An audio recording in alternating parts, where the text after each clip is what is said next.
What's the healthiest way of cooking your food? The best answer there is steaming, process of steaming your food. Next best thing is boiling your food or poaching your food.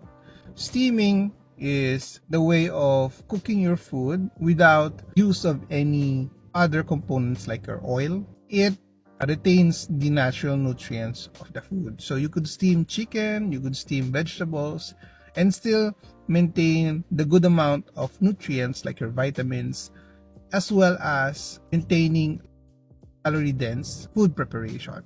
For boiling, the downside for boiling, though yes, it cooks food without the use of oil, the problem there is you submerge the food to water. If you submerge the food in water, soluble vitamins can also leach out. So you will be less of the vitamins that you require if you boil the food. If ever you would choose boiling or steaming, I would prefer steaming the food.